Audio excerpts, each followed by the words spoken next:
വയനാട് മണ്ഡലത്തിൽ നിന്നും റഫീഖ് തോട്ടുമുക്കം നമ്മളുടെ പ്രതിനിധി ചേരുന്നു. റഫീഖ്, വോട്ടിംഗ് മെഷീനിൽ തകരാറ് എന്നൊരു റിപ്പോർട്ട് വരുന്നു.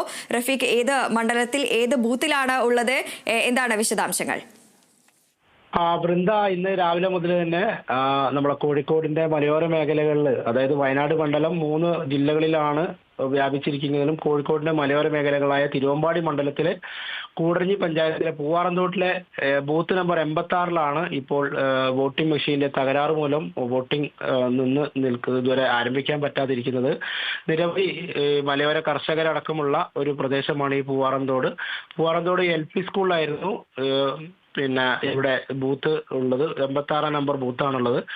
നിരവധി കർഷകം വിവിധ സ്ഥലങ്ങളിൽ ജോലി ചെയ്യുന്നവരൊക്കെ രാവിലെ മുതലേ വന്നിരുന്നു. പക്ഷേ യന്ത്ര തകരാറ് മൂലം ഇതുവരെ വോട്ടിംഗ് പുനരാരംഭിക്കാൻ സാധിച്ചില്ല.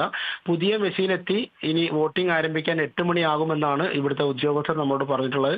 ഏതായാലും വേറെ അനിഷ്ട സംഭവങ്ങളൊന്നും ഈ മലയോര മേഖലകളിൽ റിപ്പോർട്ട് ചെയ്തിട്ടില്ല. എല്ലാ സ്ഥലങ്ങളിലും വോട്ടിംഗ് ആരംഭിച്ചിട്ടുണ്ട്. തീർച്ചയായും മലയോര മേഖല ആയതിനാൽ തന്നെ കൂടുതൽ ആളുകളും രാവിലെ തന്നെയാണ് വോട്ട് ചെയ്യാൻ എത്തുക എന്നുള്ളത് ഏറെ പ്രത്യേകതയുള്ളതാണ്.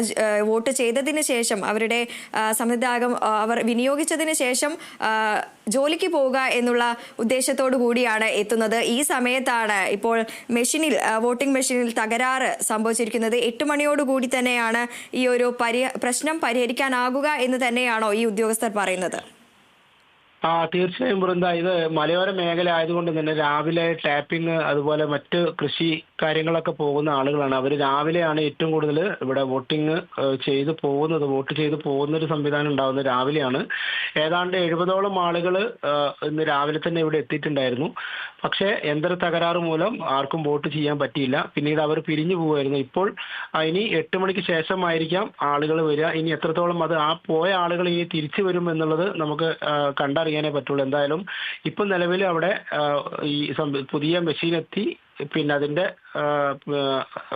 വോട്ടിങ്ങിനുള്ള തയ്യാറെടുപ്പുകൾ എടുത്തുകൊണ്ടിരിക്കുകയാണ്.